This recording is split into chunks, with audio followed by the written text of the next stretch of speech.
tenemos una admonición. Muchas gracias, Carlos. Bueno, retomando, creo que Carlos hizo una muy minuciosa y muy precisa lectura de lo que me parecía tan fundamental, que es el tema del método. Y el tema del método, planteándolo como la necesidad que tenemos de seguir haciendo una antropología de la que nos quieren avergonzar, de la que pareciera que no tenemos derecho a hacer, y unas ciencias sociales de la que parecería que tenemos que apartarnos para volvernos mecánicos de la sociedad. Entonces me parece que la presentación de Carlos es suficientemente rica en eso. Hay otro tema que a mí me surge y que quisiera plantearles a Enrique y a Carlos. Estamos en un aniversario de Primo Levi. Primo Levi, un químico que en los campos de concentración puede mantener la vida precisamente porque es valioso para la producción como esclavo de los nazis. Y cuando sale decide tratar de limpiar su corazón escribiendo lo que vivió, y nos entrega una descripción de lo más impresionante de lo que fue la vida dentro de los campos de concentración, pero nos muestra otra cosa también. En esos cuadros tan impresionantes, Primo Levi nos muestra que dentro de los campos de concentración y entre los judíos que formaban parte de los recluidos, no entre los que los vigilaban solamente, se generan también unas formas de relación social muy particulares, ¿no? Donde había gente que terminaba siendo traidora para ayudar a los nazis para poder subsistir. No es para juzgar, pero es para, él lo describe cómo aparecían esos personajes que terminaban apoyando a los nazis, cómo eran más peligrosos y hacían más daño entre los compañeros y sus compatriotas judíos que los mismos nazis. Cómo había también una cantidad de esa novela bellísima que escribe Steinbeck sobre la guerra, que impactó tantísimo a los víctimas de la guerra y a los que estaban haciendo la resistencia, precisamente porque él empieza por plantear cómo dos muchachos alemanes que llegan a Francia terminan en un pueblito que él inventa, enamorados de una niña, pues de niñas del pueblo, y tienen la imposibilidad de poder desarrollar su vida porque son alemanes y ellas son francesas, ¿no? Y todo lo que eso implica en términos de esas relaciones íntimas que se dan ahí. Voy a esto y lo menciono porque el libro de Claudia me trae tanto de eso permanentemente, ¿no? Esa lectura de esa dinámica interna del lazareto y de esa dinámica que implica una vida activísima y una vida que crea sus propios códigos, tanto de cultura, de reconocimiento, de qué significa en los términos mismos de la vida cotidiana en los lazaretos ser exitoso. La vida misma de Peter es una vida que narra Claudia, donde un personaje permanentemente está tratando de entregarse a los demás y que el éxito para él es que los demás logren lo que él soñaría con lograr para sí mismo. Entonces, no dice esa frase nunca, pero todo el tiempo uno la está leyendo y uno está descubriendo esas relaciones entre los personajes. Hay otra parte que me impresiona mucho ya también, que es, por eso me refiero ya a distintos libros, ¿no? Yo estoy completamente de acuerdo con Carlos en el sentido de que, claro, es un libro, pero es un libro que se puede leer de tantas maneras y por tantos caminos, que a eso es a lo que me refiero básicamente. Una de esas es, hubo 3 importantes lazaretos: Agua de Dios, contratación, que es un poquito después, y Caño del Oro. Y uno ve que la relación del miedo con esos lazaretos es la relación del exterior con lo que puede pasar allá, ¿no? La relación de la ignorancia, que se concreta en una cosa que es impresionante, y que es que cuando se decide trasladar a los pacientes de Caño del Oro a contratación y agua de Dios, el gobierno militar de Rojas Pinilla toma la decisión de bombardear el lazareto para matar los virus. Está el temor de lo que implica que ahí estuvo el lazareto. Y yo he ido tantas veces a ese lugar del lazareto de Gaño del Oro, y uno ve todos los tiros de la bombardeada que se hace desde los helicópteros, porque además les da terror pisar el piso, ¿no? Lo bombardean, lo ametrallan las paredes, intentando limpiarlo, haciendo un proceso de limpieza. Es decir, el terror y el miedo que está contenido en eso, y que desde luego forma y permite la existencia de asesinos que no tienen ningún tipo de límite frente a la sociedad, ¿no? Son capaces de ametrallar cualquier cosa cuando tienen miedo, y la única manera de quitarse encima el miedo y de limpiar aquello que puede atentar contra su posibilidad de seguir viviendo es la ametralladora para ametrallar a lo otro permanentemente, ¿no? Ese capítulo, esa parte de esta historia es una historia que nos lleva a pensar en lo que tenemos hoy. Si estamos viviendo eso, lo acaba de plantear también Carlos, lo planteó Enrique, y Enrique ha escrito tanto sobre eso, ¿no? Cómo el miedo nos genera esa posibilidad de arrancarnos de encima lo poquito que nos queda de humanidad, y cómo precisamente este modelo de sociedad en la que estamos embarcados es una sociedad que viene de atrás y que ahora se concreta. Es decir, el tiempo para la madurez fue el suficiente para que estemos ahora viviendo el periodo de madurez de esas ideas, y esas ideas están claras en lo que Bauman describe con tanta claridad como la sociedad líquida, ¿no? Una sociedad donde los seres humanos también tenemos un tiempo, tenemos una fecha en la cual pasamos a dejar de ser útiles, y nos toca buscar la utilidad por otro camino. El juego que le hacen las ciencias sociales a esa forma de sociedad en la cual el individualismo se convierte en un objetivo y todo lo colectivo se convierte en algo viejo, antiguo, que narramos como parte de sociedades que ya no existen o que todavía están existiendo pero que tenemos que transformar. Y vemos a las sociedades indígenas y a las sociedades afrodescendientes que nos dan modelos de vida completamente distintos, y los observamos como si fueran formas de vida que hemos superado y que debemos superar, y que además son objeto de modernización. Eso es la madurez, ya que empezó por allá antes de los 20, que empezó con la Primera Guerra Mundial, y ese miedo es el que nos permite estar viviendo permanentemente en medio de esta guerra, y además de que, como decía Carlos, sacamos callo y nos importa un pepino.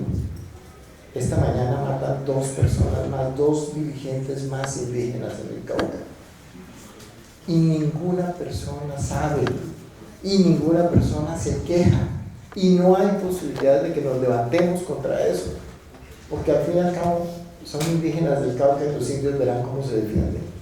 Parece que eso no nos toca, y de aquí salimos a la cerveza, salimos a dormir tranquilos, sin pensar que el asesinato selectivo, que el asesinato sistemático forma parte de la maduración de esos procesos que ya Claudia nos ayudó a entender y a describir en ese libro.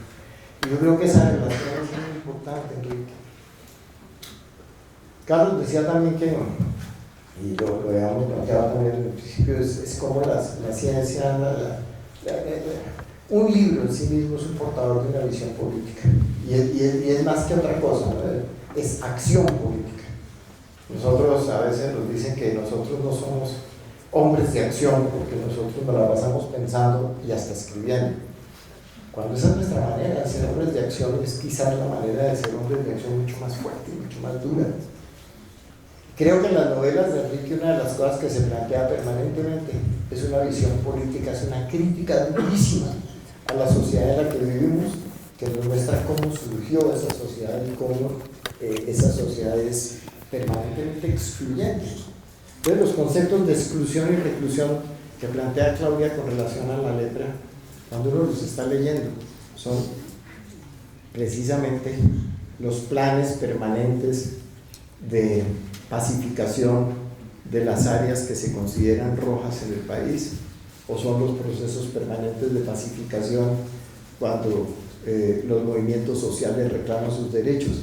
Todos esos pasan por esos conceptos y pasan por la aplicación de esos conceptos hoy madurados con la ayuda además de la tecnología, ¿no? Entonces, tenemos ese mundo que Claudia describe ahí vivo, no es un mundo viejo, no es un mundo que se acabó en el 70 cuando terminó la época de Procomio, sino que es un mundo que tenemos hoy vivo y que, como lo planteaba Carlos con relación a los guerrilleros y a inclusive a los paramilitares que están intentando otra vez volver a la vida civil, que son objeto de segregación, de rechazo, estigmatización, no son los únicos. Todo el que piense distinto es objeto de segregación, estigmatización en el mundo en que estamos viviendo.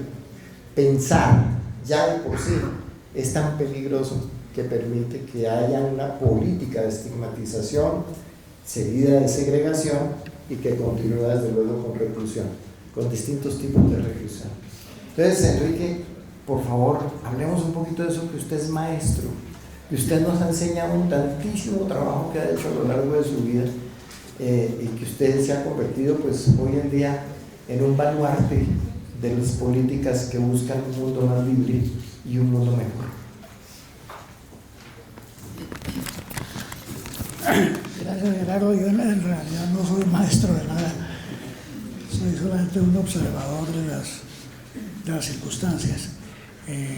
La lectura de este libro de Claudia me ha enseñado muchas cosas, y obviamente no pueden ir a un foro como este pues para contar de qué trata el libro, porque la idea es que lo lean, pero sí es un libro que no es únicamente para leer, sino para estudiar, aprender y conocer circunstancias como las que acaba de describir Gerardo, acerca de la exclusión social, en las que la lepra es un evento no simbólico, pero sí representativo de lo que es una sociedad excluyente. Del aspecto que tocó Gerardo, que se trata también en el libro de la eugenesia, a principios de siglo, para reiterar lo que dice Gerardo, de que los males de nuestra sociedad vienen de muy atrás, se dio un famoso debate en que una serie de empezó con los documentos del humanista liberal Manuel Ancisa, donde plantea una política racista muy fuerte, el predominio de la raza blanca tiene que imponerse en el país. Se retoman esas ideas por parte de eminentes personalidades, tanto liberales como conservadoras, que a finales de la segunda década del siglo, hacia 1919-20, plantearon una polémica donde dicen que casos como la lepra son el producto de una raza degenerada, y que esa raza degenerada hay que comenzar a cambiarla, y hay que traer europeos para reponer la raza y recuperar parte de la degeneración al hombre colombiano, que hay que desaparecer a los indígenas, hay que desaparecer a los afros, hay que desaparecer a los pobres, pero no redimiéndolos por medio de políticas económicas, sino desaparecerlos físicamente, que es más o menos lo mismo que está ocurriendo ahora. En esa famosa polémica pues participaron personalidades que uno no creería que fueran capaces de tener ese tipo de concepciones, como el filósofo Luis López de Mesa, el médico filósofo Jiménez López y otros prohombres de la época. Solo unos pocos, 2 o 3 periodistas se opusieron a esas opiniones que calificaron de bárbaras, y que por ello fueron también considerados como opositores al progreso. De modo que aquí tenemos un libro que obviamente no va a tener la difusión ni la publicidad que debiera, porque no es un libro que le convenga o que le guste a nuestra clase dirigente, pero sí es un libro que los que están en las aulas universitarias tienen que leer, tienen que conocer, y por eso es tan importante que estemos hoy aquí presentándolo, y ojalá todos ustedes no solamente lo lean, sino que además ayuden a la difusión, al debate que se puede plantearse en una investigación tan profunda y tan bien realizada como esta de la voz del proscrito. Muchísimas gracias, Enrique. Se nos está yendo el público y estamos hablando mucho. Yo creo que voy a darle a Carlos la palabra para... ya hemos hecho la crítica que nos permite el libro de esta sociedad y del mundo en el que estamos. ¿Cuál es la esperanza, Carlos? ¿Por dónde encontramos caminos de esperanza? ¿Y cómo buscamos esos caminos de esperanza? Y una vez, Carlos, termine, vamos a oír a algunos de ustedes si quieren intervenir para que Claudia cierre con las ideas que le hayan surgido esta presentación. Entonces, Carlos, y luego ustedes tienen la palabra, unos 2 o 3 intervenciones que nos permitan hacer creer que ustedes participaron, y le abren la palabra. Voy a casi ser enormemente breve con la respuesta, porque es también un manifiesto personal y creo que tendríamos por qué ser varias y varios los que de una manera u otra pudiéramos decirlo así. La esperanza está en esta aula. Está en esta aula.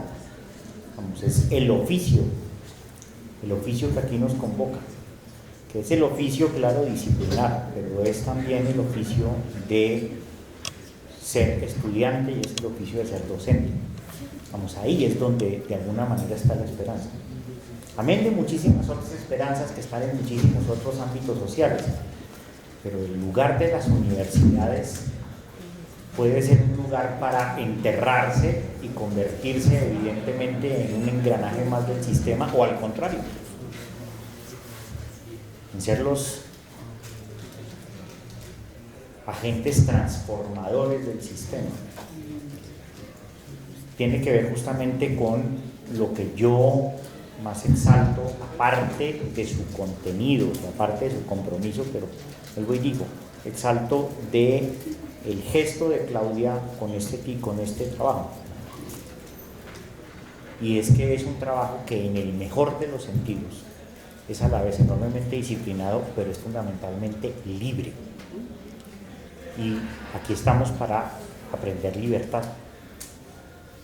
Es un trabajo que es humilde en el mejor de los sentidos. Y estas disciplinas no son sino son humildes. Y es un trabajo enormemente honesto y es un trabajo generoso. Y si nada más en el mundo académico aprendemos a ser generosos, eso ya está transformado el sistema, comenzando por nuestro propio sistema. La esperanza está acá. Muchas gracias, Carlos. Bueno, alguien del público quisiera, por favor. Voy a cerrar. Allá hay una, por favor. Y hay 2. Aquí hay 3, listo. Yo voy a dejar por ahora ahí. Les ruego, discúlpenme, no voy a llevar el micrófono hasta allá. Les ruego que hablen duro para que puedan quedar captados si son tan amables. Entonces tienen la palabra. Espero poder hablar lo suficientemente fuerte para que puedan escuchar. ¿Lo escuchan? Sí. Lo primero es agradecerle a Patricia. Realmente es una historia muy especial. Lo digo porque también tengo familia afectada por lepra. Y ese término lepra es una posición política, de no decir Hansen, sino decir lepra, por el estigma. Cuando las personas hablan de Hansen, no saben de qué están hablando. Pero cuando hablan de lepra, es como, venga, no se me acerque, porque es una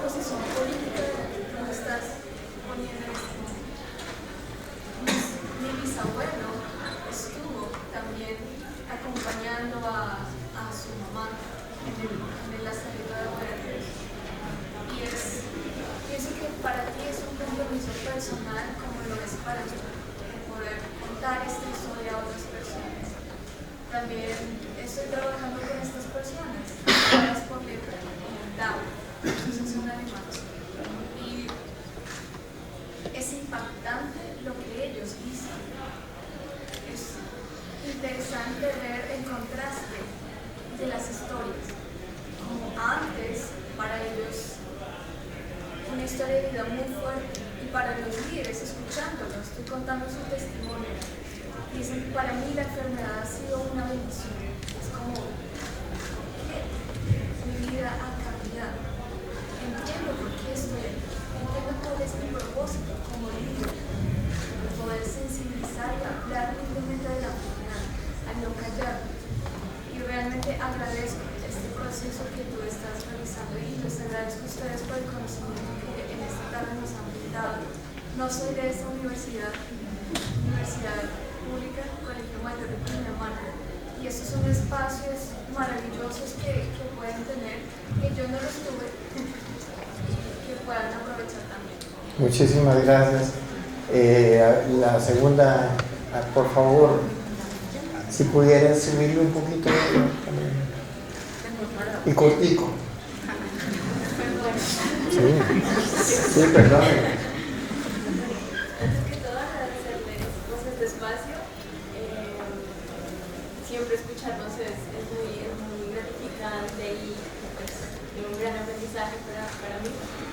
Y yo hago una pregunta, quiero hacer una pregunta sobre este concepto que todos mencionaron en algún momento de resistencia. ¿Sí? ¿Qué es esto de resistencia y de resistir? Porque se mencionó en diferentes contextos. Y bueno, lo relacionaron un poco con la vitalidad continua, con recrear el mundo, pero este concepto, ¿por qué aparece siempre? O sea, ¿qué es eso de resistir? Precioso, muy bien, muchísimas gracias. Ahora aquí tenemos a nuestro compañero de Agua de Dios. Bienvenido, gracias por venir hoy. Muchas gracias. Quisiera tener toda la tarde y toda la noche para hablar de Agua de Dios, de contratación de Cañoloro, porque por más de 60 años, toda mi vida he vivido en los lazaretos, o en sanatorios. ¿Sí? Pero primero, gracias, Claudia Patricia, por invitarnos, ¿sí? A ustedes, por sus conceptos, que he estado muy atento. Ya tendré la oportunidad de leer el libro, y estoy segurísimo que cada renglón que lea a mi mente me llegarán muchísimas cosas. Podría hablar mucho sobre Agua de Dios, sobre el enfermo, sobre lo que sufrieron, lo que vivieron nuestros padres.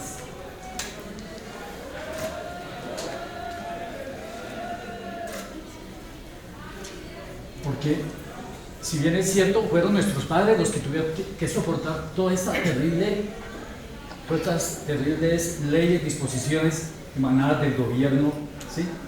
En torno a algo que, como la lepra, ¿sí? Hoy le decimos enfermo de Hansen, ¿sí? Nunca le diremos leproso, soy desde las Naciones Unidas, ¿sí? Pero el enfermo de Hansen, de la enfermedad de la lepra, ¿sí? Cuando hablamos de lepra, casi todos entendemos, decimos Hansen casi poco, pero la situación que les tocó a ellos vivir, ¿sí? Desde 1870 hablo de Agua de Dios, desde 1861 hablo de contratación, desde 1700 y pico hablo de Cañoloro. Fue una lucha terrible, y a veces de las tantas cosas que yo le comento a veces a la gente allá en el sanatorio de Agua de Dios, en el museo, cuando van estudiantes, profesores, etcétera, visitantes, turistas, extranjeros, y incluso obviamente aquí de Colombia, es que a veces no hallo la razón clara para entender por qué Agua de Dios y Contratación Cañoloro tuvieron que nacer por una enfermedad, ¿sí? Los demás fueron por otras circunstancias, pero Agua de Dios y Contratación por la lepra. ¿Acaso la lepra qué tenía que ver en los pacientes de nuestros padres el haber adquirido esta enfermedad? La lepra, lo sabemos muy bien, hoy día no es ni hereditaria ni contagiosa. No, este no es el momento para ponerme yo a explicarles, porque me haría extenso y el tiempo es limitado. pero fueron muchas las versiones, incluso del cuerpo, desde el cuerpo médico, que dio sus conceptos erróneos al gobierno y tomó todas estas disposiciones en contra de todos los enfermos. Y podríamos comenzar desde el sitio donde vivían, desde su hogar, desde niños de 5 años, pequeños, nos lo dice que las historias clínicas, donde están con sus fotos, ¿sí? Niños pequeños, y que en la medida que iban siendo diagnosticados con la enfermedad, el médico tenía que denunciarlo ante el alcalde de una vez simplemente le ordenaba a la policía que los llevara a Contratación o a Agua de Dios, ¿sí? Y los demás allá en Cañoloro. Pero fueron unas medidas represivas tan absurdas que uno no encuentra una razón justificada para que por una enfermedad, ¿sí?, se hubiese tomado toda una serie de disposiciones y haberlos confinado allá encerrados en el cordón de aislamiento que tenía Agua de Dios, donde no podían ni entrar ni salir, ¿sí? Pero había unos requisitos, pero en todo lo posible el enfermo no podía salir de allá. Que en algunas circunstancias salían, sí, cuando se escapaba, ¿sí? Pero si los cogían, como se dice, al calabozo, si se portaban mal la contratación y si eran líderes que luchaban por todos los intereses, por todos los derechos de los enfermos, allá a Cañoloro iban a dar. Simplemente termino diciendo que ya en toda esta lucha de los enfermos, porque ellos no se quedaron quietos, a pesar de toda esa lucha difícil, de toda esa vida de sufrimiento que llevaron, también tuvieron momentos de historia, de triunfos, ¿sí?, que también merecen, como se dice, ser resaltados. Tarde o temprano tendré que escribir un libro, que voy por ese camino también, ¿sí? No soy historiador ni nada, pero lo haré. Y finalmente ya con la ley 148 de 1961, ¿sí?, ya esas cadenas se rompen y ya, entre comillas, Agua de Dios y Contratación son libres. Pero hablar de libertad ya hubo cierta diferencia. Ya los niños que habían llegado allá de 5 años, que tenían ya para ese entonces por allá 40, 50 y más años, ya para dónde se iban, ¿sí? Esa libertad que significaba simplemente cortar unas cuerdas de alambre. Repito, muchísimas cosas quisiera hablar. Muchísimas gracias. Gracias. María Teresa. Bueno, muy buenas tardes. Agradecemos la invitación tan importante a compartir de esta investigación tan ardua que hemos conocido de Claudia.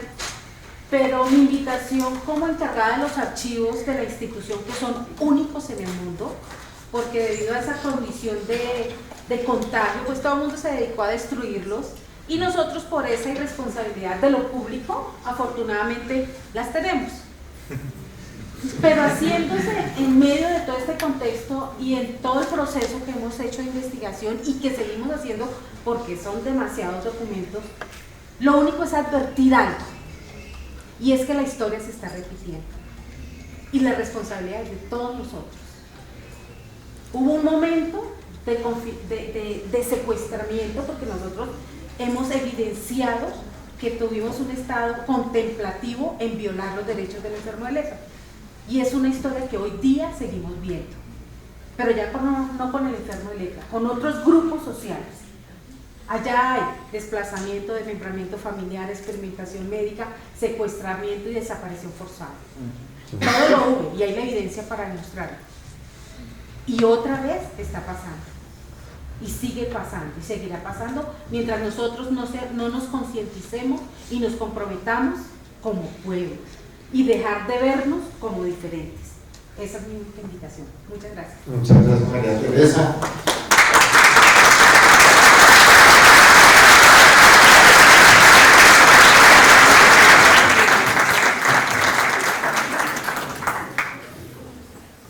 Gracias a todos por los halagos que me ruborizan. Digamos, el texto es un texto que es sencillo y creo que ese es su mayor valor. Entonces, digamos que ustedes estén aquí compartiendo la posibilidad de hablar de él. Ojalá permita que que algunos se animen a leerlo. Algunos de ustedes, los estudiantes, muchos de ellos ya lo conocen. Con gratitud quisiera decir que creo profundamente que ese trabajo, o quisiera pensar que ese trabajo se trata de la proximidad, que se trata del contacto, que se trata de contaminarnos. Hoy en día ningún asunto que se me pasa por la vida no termina tratándose de eso. Yo aprendí de la lepra, o la lepra me construyó a mí, me vio nacer como persona, en términos de que constituyó con profundidad las convicciones que tengo hoy, y es que vivimos en un mundo contaminado. Ese trabajo no se trata de unos seres aparte que tenían una cosa que se llama lepra, es un trabajo que se trata de nosotros todos. Y para mí esa es una convicción. Yo lo que veo en ese texto, en su sencillez, desafortunadamente hoy me cuesta trabajo escribir así sencillo, perdí esa cualidad, es que se me fue la palabra.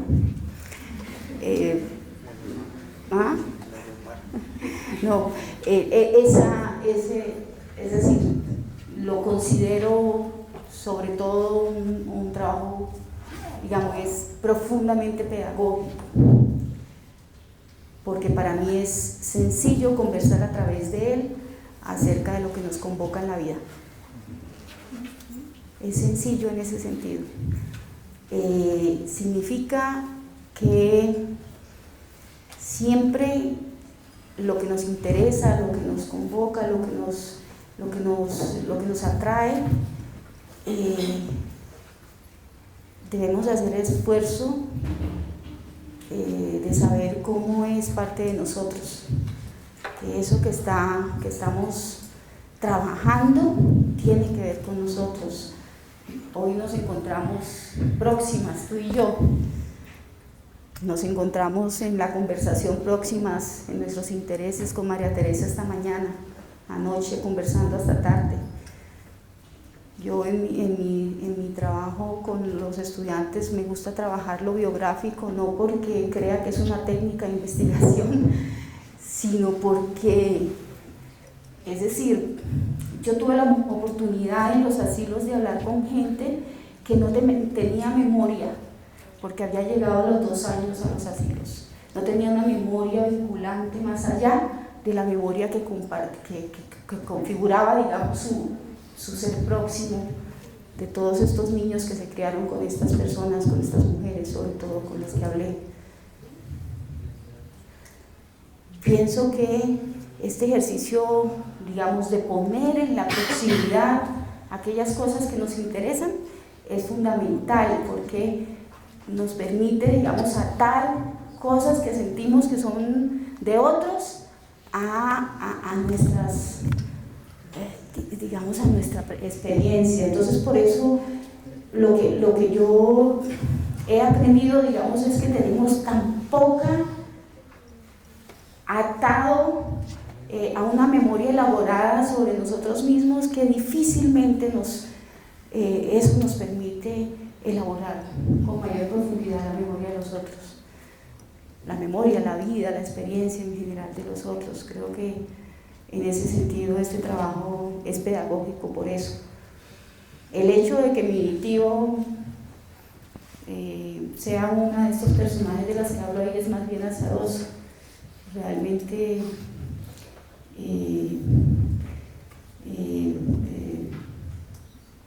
digamos, la experiencia de la lepra, lo que creo que tiene de fondo es el hecho de, digamos, del aprendizaje de que la experiencia de la enfermedad o la experiencia de ser un ciudadano signado por algo, ser un ser signado por algo, la vivimos todos. Todos tenemos un signo con el cual hemos de ser, digamos, leídos, y hacer eso con la lepra es posible ponerlo en cualquier otro lugar, digamos, en tratar de entender de la experiencia humana qué es lo que significa esa singularidad de lo que somos. No sé, se me embolata la cosa. Yo creo que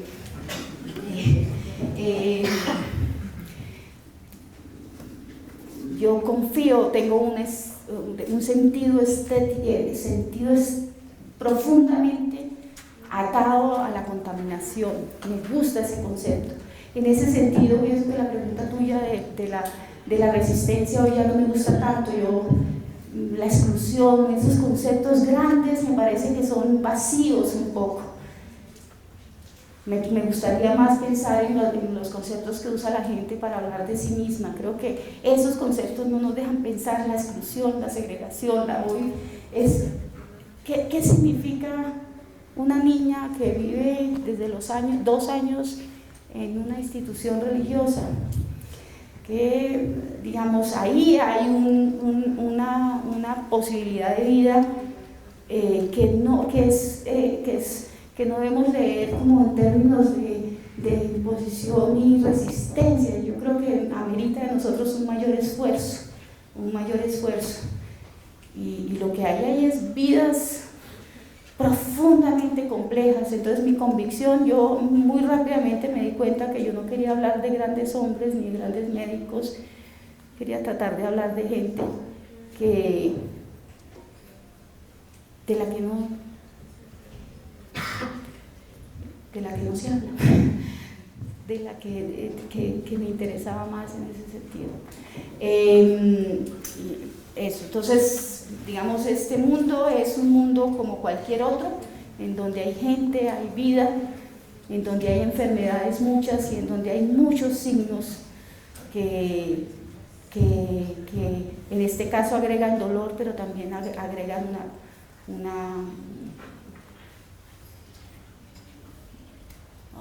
digamos, me resisto hoy a pensar en la lepra no es solamente como sinónimo de dolor. Para mí ahí hay otra cosa trascendente, y es la capacidad humana, la posibilidad humana de transformar la vida, de transformarla, de hacerla cada vez nuevamente.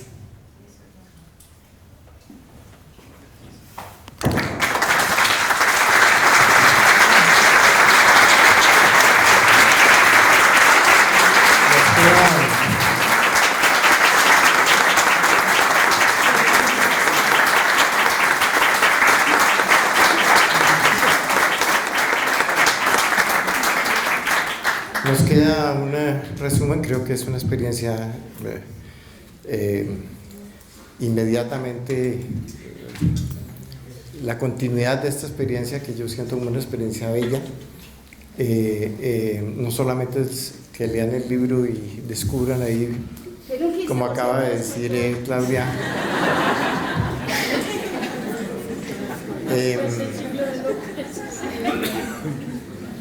es una necesidad de descubrir que cada uno de nosotros tiene que enfrentarse a transformar su propio entorno inmediato. Y hoy en día estamos viviendo una situación terrible en este país, que muchos de ustedes, por ser tan privilegiados, la primer gran privilegio es poder venir a la universidad, no se dan cuenta de lo que está pasando, no se dan cuenta de lo que están viviendo. Quiero invitarlos a que lo piensen, y quiero invitarlos a que, como conclusión de esta reunión, recuerden que estamos a punto de volver a elegir a quienes toman decisiones por nosotros, y que la mayoría de ustedes están pensando que ni siquiera inscriben la cédula porque no tienen la menor intención de ir a votar por nadie. Yo creo que eso hay que pensarlo, y yo creo que la primera acción política que uno tiene que cumplir es la de tener su conciencia limpia de que allá en el secreto del voto hizo lo que creyó que tenía que hacer, aunque sea eso. No los estoy invitando a que sean activistas políticos, pero sí los estoy invitando a que sean políticos activos, a que lo que ustedes hacen forme parte permanente de la transformación del mundo en el que estamos viviendo, y que por la noche cada vez que se acuesten puedan pensar que hoy hicieron algo para ayudar a transformar esto que hemos vivido durante tantos años. Muchas gracias, Enrique, muchas gracias, Carlos, gracias, Claudia, por el trabajo. Gracias al externado por permitirnos venir. Yo hace muchos años me cuesta trabajo venir aquí, pero bien que me han invitado hoy, me parece muy bien. Y agradezco enormemente, Carlos sabe muy bien que hace años me cuesta trabajo venir aquí. Y los invito a que también nos acompañen. Rompamos esa cosa de que ustedes son niños del externado y nosotros somos los malos de la nacional. Unámonos, trabajemos juntos, hagamos cosas entre todos. Eso es lo que nos toca hacer, somos parte de esta misma sociedad todos al mismo tiempo. Mil gracias.